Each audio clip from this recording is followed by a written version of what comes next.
Good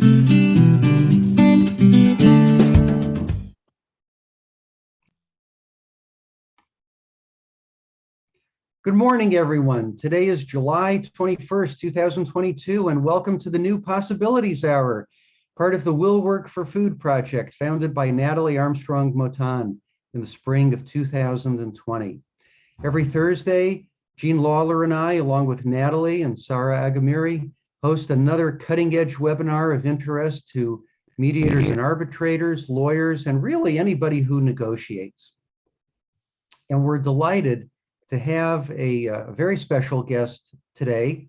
Before we get to our special guest, one of my favorite parts of the program every week, is when we announce the running total of how much our generous audiences have contributed to food banks around the world.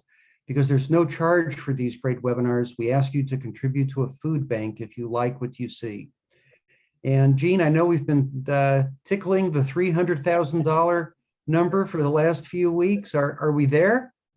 Not quite, but I would say maybe today will be the day. $297,191.86 in donations to food banks, of which we have been advised. So, you know, it's more than that, and it's more than 3 million meals. Fantastic.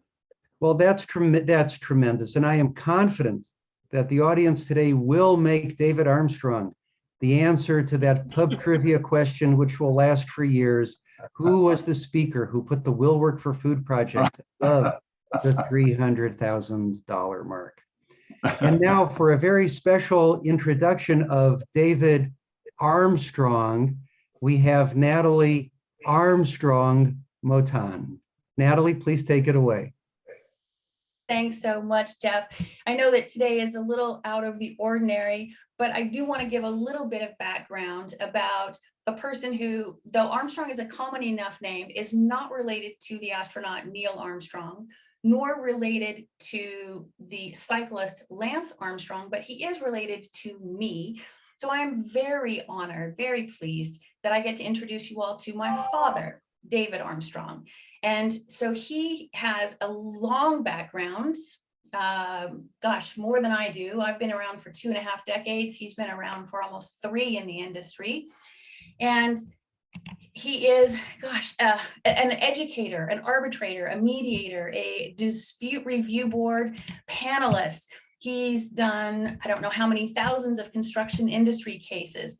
He's served as a neutral in more than 4,000 construction disputes around the world regarding project delays and change order requests, patent defects, latent defects, on and on the list goes, earthquake damage, structural, all kinds of things. And the talk that he's going to give us today is about dispute review boards. This is a talk that he has given to classes, audiences, municipalities, departments of transportation, state governments, federal justices, Supreme Court judges, all different kinds of audiences. And I'm really excited to have him talk to you today about dispute review boards. It is one of my all-time favorite resolution processes. So I will turn it over to my father, David T. Armstrong. Would you tell us a little bit about the food bank that you've chosen for us, please, Dad? And then the floor is yours. Absolutely. Any donations to the Idaho Food Bank, and they have a website. You can go on and make your donations. And Idaho is no different than other communities. There are children that need food and families that need food. So if you could help out, that would be great. And I'm very anxious to talk to you about dispute review boards. As Natalie has said, I started in the ADR business in the early 80s. And started out arbitrating. I really liked arbitration. And then when Janet Reno, under the Clinton administration, introduced the ADR, or mediation, in the federal courts, absolutely fell in love with that idea of letting people resolve their own disputes with the help of a mediator. That encouraged me to go to the university in Pepperdine and Malibu, Pepperdine. And one of my great professors was Jeff Kitchhaven, which is a part of the board. of this Feed America program. So Jeff, thank you for all of your input and your encouragement to continue pursuing the ADR business. One of the things that I thought was really great, Janet Reno, when she wrote a lot of the documents for the Clinton administration, when she used the acronym ADR, it was not for alternative dispute resolution. She used it as appropriate dispute resolution. And that to me was kind of sent me into studying, is there even something better than mediation, something else? Because we all know that disputes start, it's kind of a three-phase process. Every dispute starts with an issue. And if possible, that a neutral could help groups or partnerships or whatever work at that issue stage, perhaps they could keep it from going to conflict, because conflict is the second step. So an issue comes up, that means that in the construction industry, perhaps the plans don't match what's in the specifications. It's noted at a monthly meeting or a weekly meeting between the owner and the contractor. And they say, well, you know, that's a pretty small issue. I think we can just resolve it now and put in a change order, whatever it takes, or change the spec to match the plan. If they don't resolve it at that stage, then it turns into a conflict. And that's where the owner and the project supervisor or contractor then would say, look, if I make this change, I'm gonna have to be compensated. Well, we're not so sure you deserve compensation. The next phase, it goes to a dispute. And that's where each side takes a position. And unfortunately, in the mediation business and in the arbitration business, that's where we come in typically, is once the dispute has been defined. And we help them resolve their own, or we make the decision for them. What's interesting about the dispute resolution process is that out of a panel, pre-selected panel, pre-qualified panel of people from the ADR industry, the two parties, each, anyway, the ones that I'm on, they select 5 choices each, and they see if any of those cross, because they're looking for at least 3 neutrals to serve on this particular project. Some of these projects are 3-5-year projects. Some of them are very, very complex projects that involve several owners, such as counties, cities, private property, resort property, highway district property. And funding sometimes is through the World Bank, sometimes through local banks, sometimes personal financing. So they're complex, typically complex projects that we use the DRB on. Once the parties can agree on, and the ones that I serve on, 3 neutrals, those neutrals select a chairman. And that chairman is the one that communicates to the owner and to the contractor. I'll just use the simple term contractor, provider. And he or she discusses only the process, but never an issue or anything in the progress of the project, just about process. This neutral body meets from the day one with the owner and the provider. And they sign an agreement that's a 3-party agreement before the project ever starts. And the 3 parties are the owner, the provider, and the board. And we have very specific terms of how the board is to resolve issues. That talks about their neutrality. The neutrality issues are the same as in mediation and arbitration. We don't participate individually with either the owner or the provider.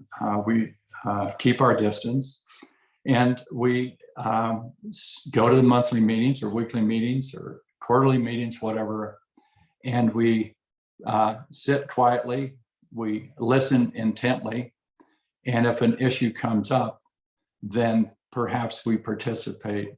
Once their meeting is done, they'll always ask, do you see any issues? And we always turn the table on them and we say, do you have some issues? Do you know of issues? We noticed that you mentioned that on the plans, it's for the signage post, it specifies metal posts, but in the specs, it's wood posts. So can you work together and get that one resolved? Yes, we can. That's not an issue. We'll choose one or the other. So we do participate. So let's just go through the three initials, DRB. So let's start with B, the letter B, board. The board is a neutral body selected, like I said, from a collection of ADR providers. Then the contractor chooses 5 typically, and the owner chooses 5. They cross, they work it out until they can get 3. So, and the chairman then is selected by the board itself. They set up their very first meeting. Typically, these meetings are before the project even gets started. So we go to these meetings, we totally disclose any possible conflicts of interest, just like we do in mediation or in arbitration. And we listen intently for any issues and hopefully can address them. Now, as the same as in mediation and arbitration, anything that's discussed in these meetings with the provider and the owner, it's totally confidential. And we assure them that no information is ever leaked. So the only thing that's discoverable in these DRBs is our recommendations. So let's talk about that for just a moment. We do, different from arbitration, we do not give a definitive decision, binding or non-binding. We do not stand back and just coach people to come up with their own agreement. With our expertise in the industry, whether it's law, whether it's construction, whether it's engineering, whatever, naturalists, scientists, those types of individuals that sit on these boards, we write recommendations. The recommendation is discoverable in a court of law if they don't get it resolved and they do go to court. We have what's called an informal review, and that's where we can verbally give a recommendation. Maybe we only take a 10-minute break. We make just a verbal recommendation. We can write a very simple informal recommendation, or we can do a formal review. Informal reviews are very similar to an arbitration where the complainant has the opportunity to present their side and then the respondent responds. You do rebuttals and then you open it up to general conversation. And we try to keep it on a very friendly environment. And our focus, the DRB panel's focus, is purely on the project. We don't represent the contractor or the provider of services, nor do we cater to the owner. We only look at the project. So that's basically what the DRB board does. Let's go to the R of the DRB. Like I said, the resolution is a recommendation. And sometimes in some of the boards that I'm on, these recommendations can be 20, 30, 40 pages, maybe even maybe the largest one that we did was 70 pages, where we we do have the opportunity to hire outside experts and bring them in and give us a neutral say sampling of asphalt or concrete, or testing the structural steel to see if it met the standards, or attorneys that would be someone that would know construction documentation, or perhaps the specifications that are provided, say, by a highway district or something like that. So we have that opportunity. So resolution is discoverable, and it comes in the two forms that I said, formal and informal. The D and DRB is what I've already really summarized, and that is, we really don't want, our goal is to end this project, whatever it is, without having any true disputes. We want to tackle it at the issue stage. Maybe it gets into a conflict, but before they really get positional, we try to do our best to get it resolved. Our focus is the project. So that's kind of what the DRB board and the process is. It's very simple. Say for compensation, I'll just mention that each one of these DRBs have a schedule of payment, hourly payment, anywhere probably from $200 an hour up to $500 an hour, plus costs, travel costs and whatnot. As a board member, we typically travel to the project. So if it's international project, then we try to, instead of using Zoom or those kind of devices, we do try to go to the project. Probably if it's international, we do them on a quarterly basis. If they're semi-local, we do them on a monthly basis. If they're local, sometimes if they have weekly meetings, then we go there weekly. And of course, they cover expenses as well.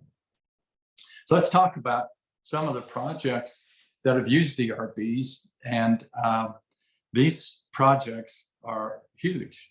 One of the very first DRBs projects that was built in the US were the Eisenhower tunnels just west of Denver. It's I-70, goes underneath the Continental Divide in these tunnels. And the first tunnel that was built, the contractor in those days, and it was like, I think 85 when that tunnel was built, there were a huge number of change orders that the contractor wanted from the owner, which was the Federal Highway District, local highway districts, the state highway district, and some private landowners. So it was very complex on the owner side, but the contractor was a single contractor. He ran into, who knows what you're going to find when you tunnel through a mountain. He found some loose stone that he hadn't accounted for. It created some costs for more shoring. He found some rock that he thought was harder than what the specifications were, and so on and so forth. In 85, his change orders were over $5 million. In today's numbers, that'd probably be $45 million. That's how much construction costs have gone up. So it was a big deal. And they ended up going through the contract at that time, recommended mediation. They couldn't get it resolved. They ended up in court. Well, going to court in a construction project like that puts the project on hold. It's high dollar volume for the contractor to continue working. It's almost impossible for him to continue working unless he's compensated somehow. And the last thing you want on a highway project like that is to have a 6 month or a year delay. And that's what the DRB really tries to address, is to keep their focus is on the project, keep it on time and in budget. So that was the first tunnel for the westbound and lanes. And then they had to do the second tunnel for the other side of the freeway. And they sat down and they said, number one, there's limited number of people that do some of these specialty projects like airports or desalination plants or water projects throughout the world, and very few owners. And if we go to court, we end up not liking each other at the end. And that is what happens in most lawsuits. So let's sit down, let's figure out a way to get this resolved. We can, if issues come up, then we have a sounding board or something. And that's where the DRB Foundation, or the DRB process, was developed. It was about 1987. And the 3 original DRB board members were civil engineers, tunnel experts, and construction attorney. And having that board there available, so for the project, when the boring started, there were changes that needed to be adapted to the project, because again, they ran into some unusual rock layers and some fissures in rocks that appeared to be dangerous and would need some more shoring. Having the DRB on board and working with the owner and the contractor, they were able to write change orders, be friendly about it. The owner felt confident that the number that was being charged by the contractor was a fair number. He ran into some soil that was easier to excavate than what he thought, and the board encouraged a credit. And at the end of that second tunnel, there were absolutely no disputes, no issues, no lawsuits. And that's when the engineering group decided that, hey, we need to develop this process for large construction projects. Let's start the DRB Foundation. And that was started in the state of Washington by a group of civil engineers. That DRBF now has grown to an international group. And for anyone that's interested in training or looking further into some of the projects that the DRB Foundation monitors and offers the education, you can go to drbf.org. And it's a great website, and it talks about a lot of the projects that they have going. It's endorsed by the World Bank, by many, many international groups. And it's just a super group of people. I mean, and they have their meetings in Africa, in Europe, all over the world. And it's a great group of people that really focus on protecting the timing of projects and the costs. One of the other projects that was a great success for DRBs was the Hong Kong airport. And it was started in, I believe, 89. And that airport, I believe there were something like 30 or 40 different countries involved in supplying product for that construction. There were contractors from many different countries that had to work together on this. It's still one of the very largest construction projects that's ever been undertaken. And it took them almost 10 years to build that project. They had many issues come up because they were building on this landfill island, and they had soil problems. They had all sorts of problems, product problems, so on and so forth. Now they had decided that they would choose 9, an uneven number, 9 board members for that DRB, and they met on a monthly basis. After 10 years of construction and hundreds of billions of dollars spent on that airport, there was not one single lawsuit. They were all resolved through the DRB process. Other projects, big desalination plants throughout the world have been built using the DRB. And again, that's the World Bank funding and all of these diverse groups that are trying to get this project put together and are protected with the DRB. So anyway, that's kind of a summary of the DRB process. And I can tell you that most of us I no longer do mediations. I love the process. I love doing arbitrations, and I've stopped doing that. And for me, DRB is the premier dispute resolution process, and that's all that I focus on. And I'm to the age that I don't, I'm not full-time. I like a break, so I might work a week or 2 weeks a month. And it's a great opportunity to stay mentally stimulated. And you feel really good about going to these.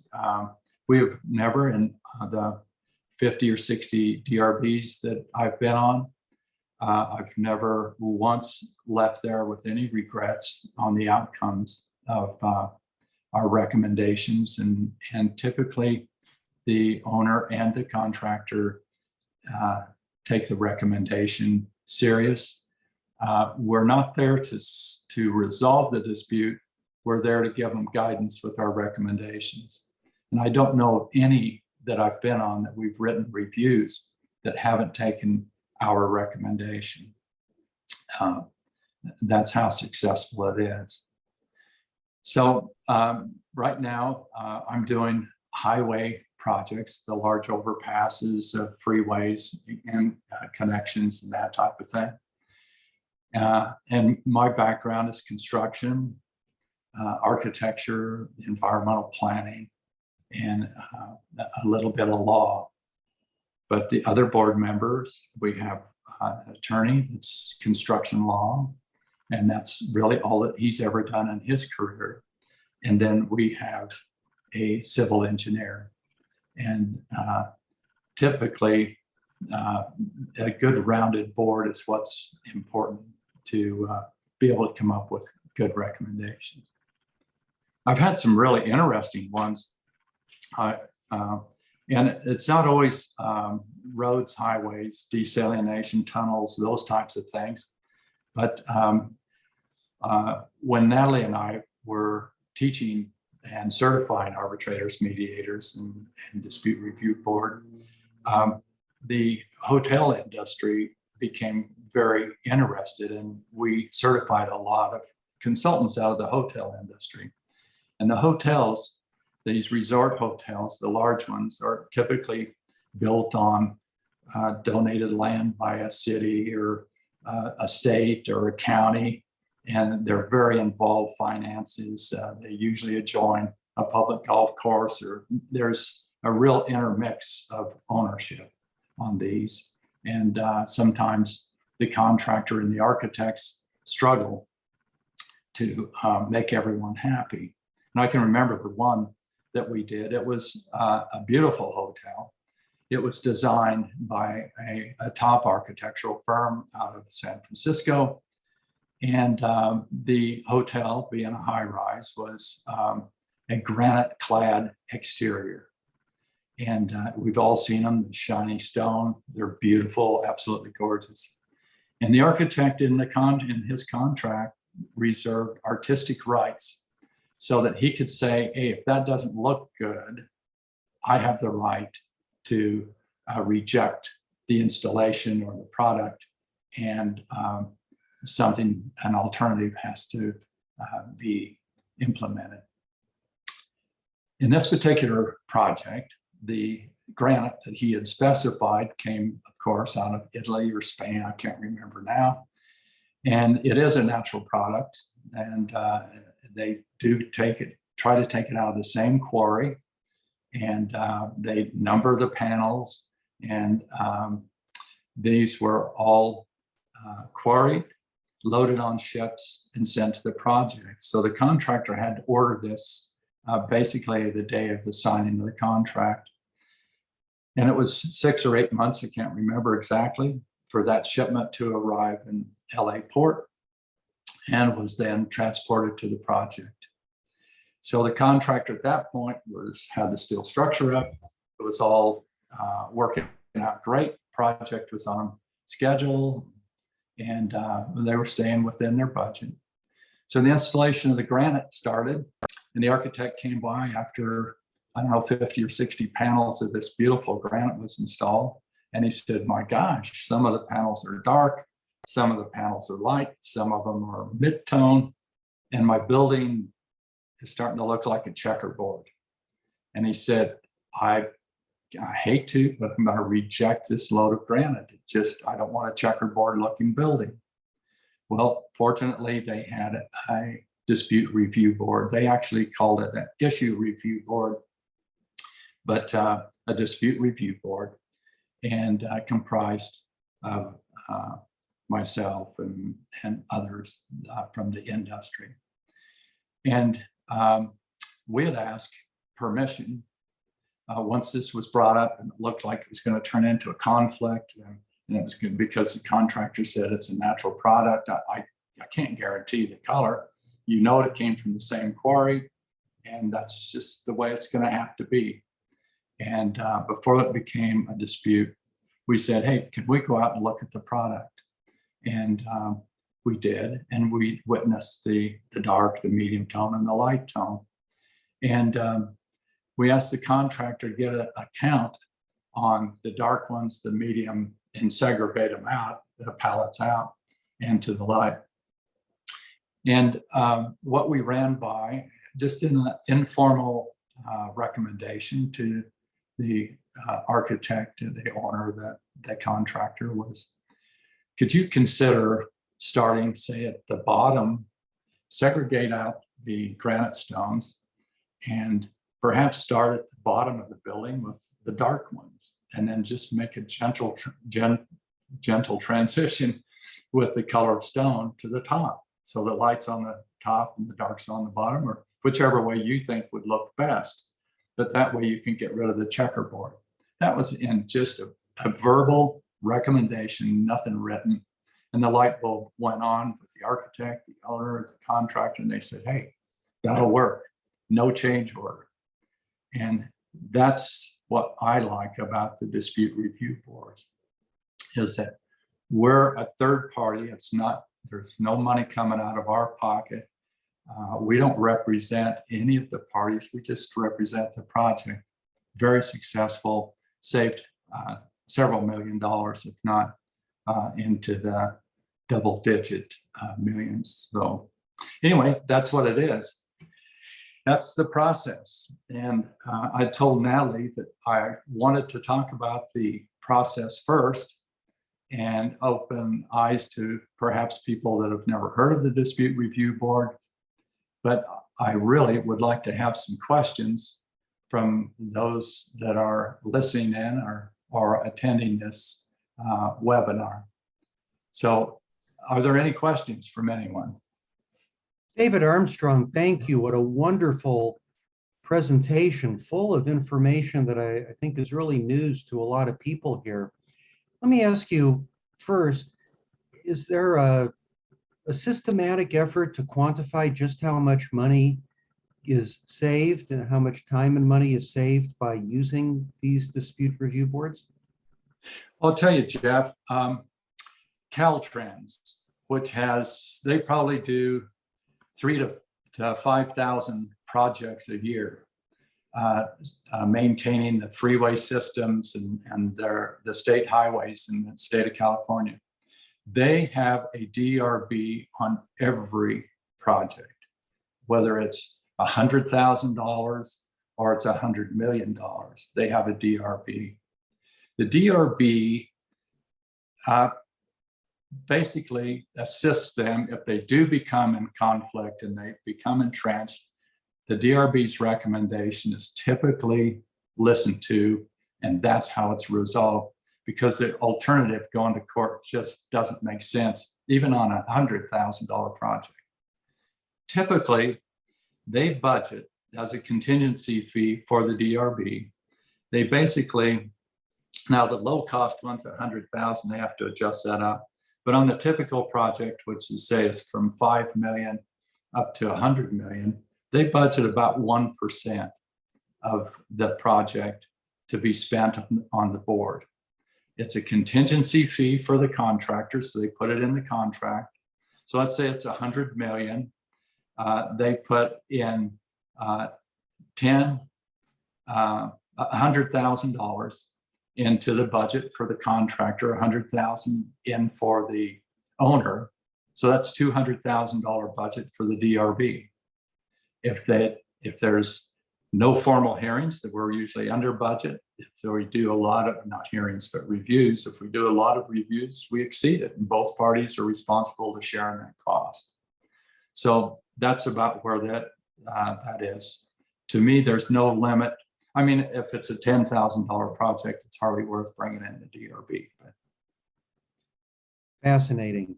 So to do this kind of work, you pretty much have to have decades of experience in the construction industry, one way or the other? Well, yeah, but it doesn't have to be construction. These are used like the water systems in Africa or these desalination.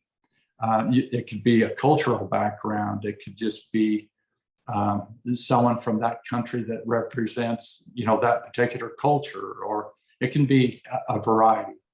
But I always like the boards that I have attorneys. I like having someone there, whether it's a construction expertise or it's just a seasoned individual that can really look at codes, laws, and guide us where the courts would most likely go if it went to court. And are these kinds of dispute review boards applicable in other sorts of industries as well, where there's high stakes and long-term relationships in play? Thinking of all kinds of transportation industries. There was a comment in the chat about the pharmaceutical industry. There are many other industries that might come to mind. Yeah, oil production. That's such a sensitive subject right now. The oil industry, any of those. So yeah, it's the DRBs now are being implemented in a multitude of complex projects. That just seems to be suitable. Get those neutrals in there. We almost become recipient witnesses. If we're there on a monthly basis or we're there in their weekly meetings, we see where perhaps a mistake was made, or we can even bring up a question during these meetings and say, it seems like to me, we're hearing an issue. Is it something we should talk about? No, it's not an issue. We'll get it resolved. But we're there. We listen to that. I sit on 6 DRBs right now, and I'm the chair of 4 of them. And I get meeting notes. I get copies of all their emails between the parties. I get schedules, I get costs, budgets, all of that. And so then I share them with the other board members.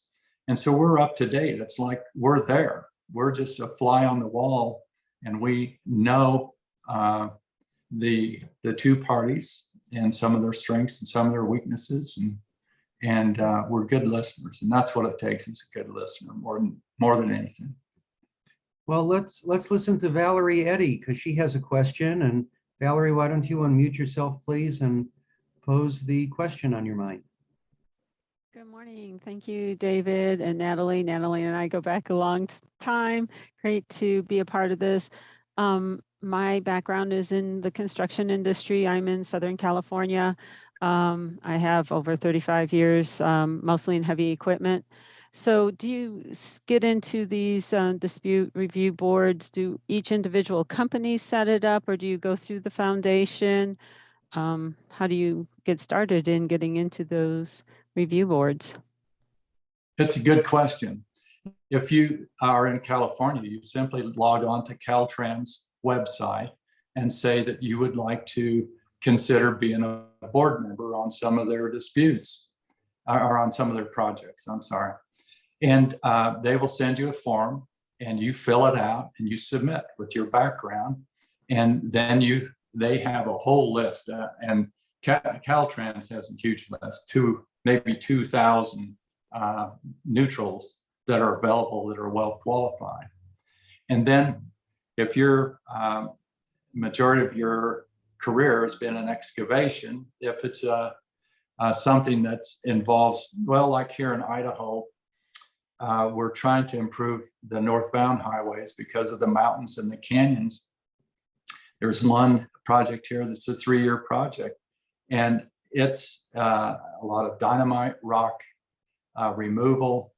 It's a 3-year project. I think it's around 600,000 tons that they've moved so far in the 2.5 years. So the two parties, the contractor and the highway district, then would go through the resume of the available board members. And if they see someone that's heavy into excavation, then they would probably put you in one of their selections and then pass it amongst each other. And we have excavators. I've served on boards with excavators, bridge builders, highway contractors, architectural contractors. So yeah, that's how you apply. And Caltrans is probably a good one for you. Nevada also has DRBs. Washington State has a lot of DRBs on their large projects. Idaho, Colorado. There's a multitude of states that do that. So just a little bit of research. But the first thing they're going to ask is, are you certified by the DRB Foundation? So one of the first moves you do is contact the drbf.org. They'll have a list of classes that are available to you, and you sign on to those, and they have them in California and Washington, all over the place. Or you go to Africa or Europe, make a trip out of it, have some fun, and do your certification and then your resume, and that's how you get work. Yeah, I was going to ask about the certification because as a mediator, I know that your certification can be from state to state, correct? Yes. Yeah. And typically 40 hours of training. Now, the DRBF, they have the basic training, and then they have major project training, and then they have training for being the chairman of one of these boards. So I think there's 3 classes that they offer, and they're 8-hour typical classes. So you can fly into Florida, or if it's there in LA or wherever, you go and it's an 8-hour thing. They also, during COVID, were doing them by Zoom. So you just participate for your 8 hours and you get your certification. Yeah, I've been a mediator for over 10 years, doing a lot of wildfire cases right now between homeowners and insurance companies, which puts both my automotive background and my construction background into place. But unfortunately, with the contract with the Department of Insurance, it's not as lucrative as you might think. They might give you two cases a year. You're on a rotation of several mediators. So but I enjoy the process of mediation so much, just like you. Did you find that like Caltrans is great? Do you like individual companies like Lasardi and things like that? Do they do them, or have review boards, or do you think that it's just, or some of the bigger contractors, or do you think it's mostly Caltrans that would have those kind of disputes? Well, I really don't know. I know that engineering firms that know about the DRB process are writing in 3-party agreements into the contracts, or their attorneys, construction attorneys, are writing in the 3-party agreement. And that's the most important part. I think if you go to drbf.org, you can download a book. I think there's a small fee for buying the book. And in that book as copies of a 3-party agreement. If someone asks you, because of your experience, would you help us with this project? You could download that and discuss it and maybe put it together. And it doesn't have to be a 3-panel. I have a good friend up in Seattle that we're doing these highway projects, but his background was architecture, similar to mine. And he approached a school board. He served on a couple of DRBs for a school board there, a large school board. And the school board, he approached him and said, instead of doing a three-party, a three board, would you consider a single person board? I will just, when you build a new school, I don't represent you. I don't represent the contractor. I'll look at the plans and whatnot. If an issue comes up, then I'm a neutral and I will try to help you get along so that there's no conflicts. And he has now done 70 schools as a single member DRB. So you could promote yourself that way also. Great. Well, thank you for all the advice. I really appreciate it. And thank you for this webinar today. Yes, and thank you for your questions, Valerie. There's a question in the chat. Dave, is there ever conflict among three people? Is there ever a dissenting recommendation, or what happens if there is that kind of disagreement among people? That's a really good question. You know, it's written in the three-party agreement of what happens if there's a conflict or a disagreement amongst the board members. Two of the board members can rule, say, in one direction, and then you can have it dissenting. All those recommendations are given to the two parties, and then they can figure out which one or whatever they like. But I've never served on a board that the board members weren't together and saying, look, we're not going to be divisive in our recommendations. If we can't resolve it amongst ourselves, then we haven't done a good job reviewing the data and the problem. So I've never been on one that we've had a dissenting vote, but it is possible. And the three-party agreement addresses what happens if there is.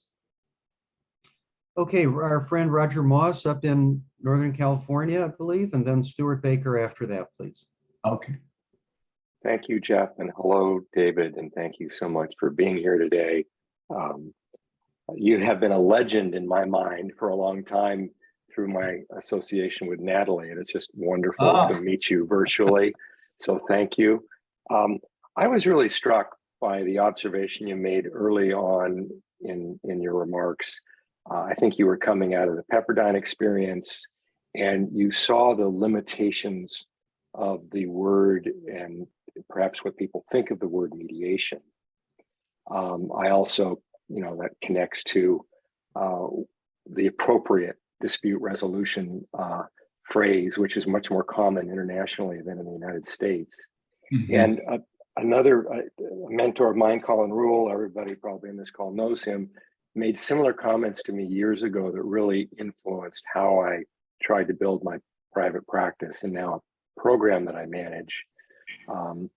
And I wonder if you could just talk about that a little more. It's my view, and this was kind of combining what you said with what Colin said to me, is we don't like to talk about this as a group, but most people who participate in mediation don't, as it is traditionally performed, I should say, don't necessarily come out of it being in love with the idea of mediating. And there's a tension between our passion for being peacemakers and calling ourselves mediation with trying to draw people or organizations or communities into a process.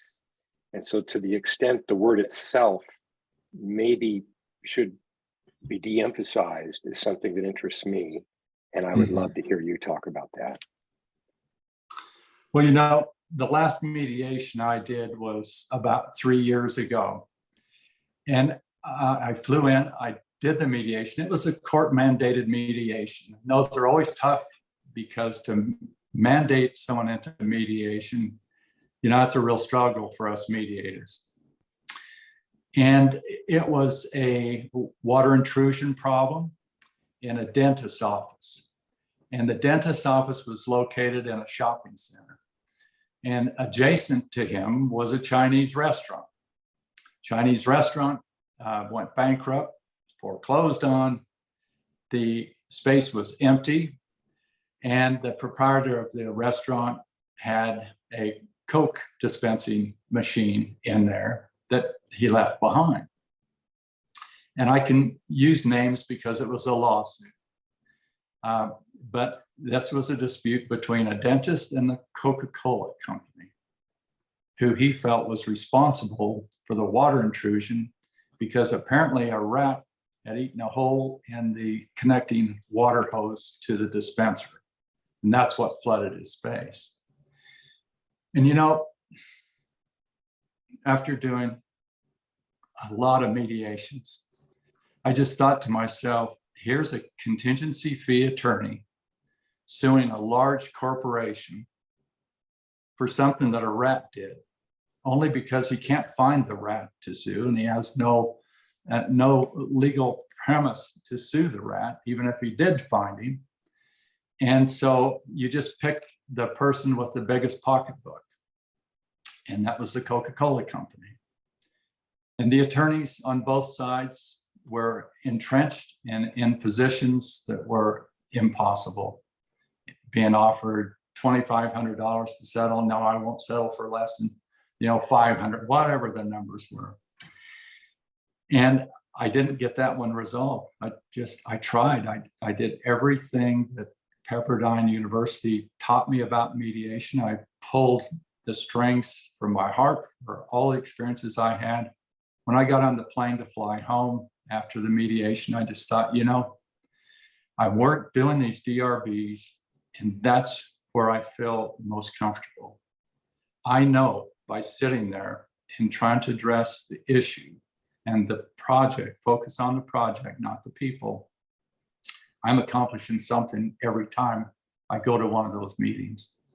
And that's why I dropped the mediation, I dropped the arbitration business, and that's all I do with DRBs at this point. If I may, that's a beautiful story. It connects for me very personally because it was a 30-year career in the shopping center industry that led other people to say, you ought to be a mediator, because I would show up when people couldn't sort things out and prevent them from doing that court case. But I never realized or thought of myself as mediating. But it was only when I let go of trying to go to work as a mediator and remembered I had that expertise in that environment that things started to work.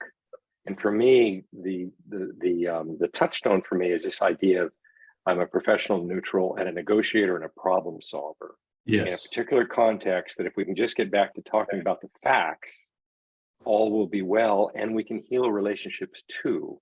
So Thank you for sharing that. That was beautiful. I can't remember who told me this story. It may have actually been Jeff. And Jeff, you can validate it or not, but there's a story about a postal worker is delivering mail, and it comes up to this home, and there's like 5 or 6 steps up to the porch that he has to go up and put the mail through the door slot. And there happens to be a young man and a dog sitting on about halfway up the stairway. And the postal worker talked to the boy and said, does your dog bite? I'm fearful of dog bites. And the young man said, no, my dog doesn't bite. So the postal worker took 2 steps up the stairway. The dog lunged at him and bit his leg. Postal worker stepped back and he said, young man, I ask you, does your dog bite? And the young man said, my dog doesn't bite, but I don't know who belongs to this dog. And so experience that you're talking about, some gray hair, trying to get people to work together and resolve things, we become really good listeners. And the postal worker didn't make a mistake, but we as DRB members have to say, okay, if your dog doesn't bite, does that happen to be your dog or not? I mean, that's where our gray hairs come from. And so that's our role when we work on these projects. Ask the questions. That's a great story, David. I don't think I'm the one who, it sounds more like a Peter Robinson story, frankly. But I'm happy to learn it now. Stuart Baker, you have a question, please. Yes, thank you. And thank you, David. This is great. So my question is basically trying to adapt this into the light construction industry. I've got many years experience in it, also many years as a part-time mediator and occasional consultant. And I've tried to kind of promote myself in my own version of this. And I haven't gotten anywhere, so to speak. And I actually talked with a woman, I think she runs the office of the Dispute Resolution Board Foundation. She was very, very helpful about taking training, getting my name on the list, joining. I just wonder if you had any quick thoughts about it. Well, I'll tell you what, if you have a chance to do any consulting, you know, in light construction, we're bound by the AIA documents, and the American Institute of Architects recognizes the DRB process. But talk to those architects, talk to the engineers that issue the contract that people sign. And right now, most of those documents say mediate and then arbitrate. But they can line those out and put in a dispute review board and put in a contingency fee to cover the cost. Because even in light construction, some of them are very complex and very difficult. I worked on a home in Malibu as a personal advisor to the owner, not the contractor, on the beach where a house should not have been built. And I was consulting with her for 19 and a half years on that house. She spent $43 million on the home. It's a beautiful home, but that's considered light construction. And I was a single neutral. I did work for her, but all of our meetings, I focused on the project. And like one of the other gentlemen said, you know, you focus on the tile issue or the crack in the concrete issue and not the contractor or the owner, you know, resolve the crack in the concrete. So if you have a chance, talk to architects, educate them.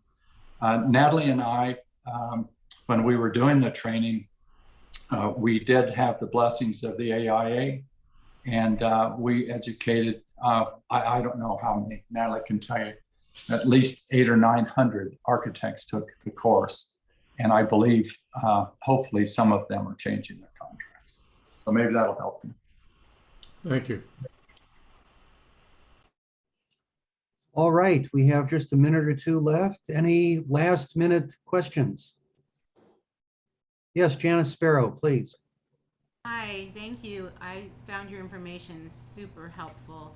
I've been working in the dispute prevention space with CPR and a few other organizations. Yeah.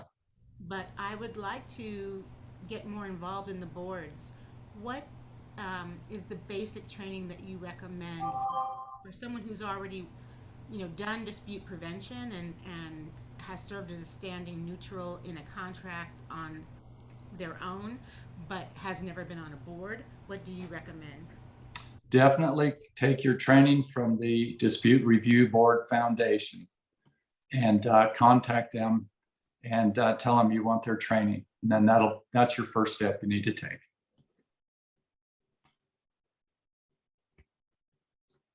Okay, we are about out of time. I want to remind first of all, thank you, David. This was a really illuminating presentation. Natalie, thank you for your really hard work to recruit such an outstanding speaker for us and your stewardship of the Will Work for Food project over the last 2.5 years. Jean Lawler, it's always great working with you, and Sarah Agramiri as well. We remind everyone that if you're in a position to support the Idaho Food Bank, that would be wonderful. It's www.idahofoodbank.org. That's www.idahofoodbank.org. And Natalie, I'm going to turn it back over to you for any last comments and acknowledgements and to sign us off. Thanks, Jeff. And Pop, thanks so much for doing this for us. I'm so happy to introduce you to my Will Work for Food community. And now all of you know that it is absolutely positively his fault that I am a second-generation resolutionist. My daughter is a third-generation resolutionist, but it all started with Dave and his passion for really, truly wanting to help people avoid disputes, avoid conflicts, keep things moving forward, keep things positive. And so I owe everything that I do, everything that I touch is absolutely because of my parents. I Oh, wow. won the parental lottery. Great. Good to hear. Anything I can do to help. And you don't look like him at all. I realize that, Janice. It's an absolute mystery who the father was, right? All right, All right. friends. Thank you so much. Wonderful presentation. We'll see you next Thursday. And with that, we are complete. All right. Thank you.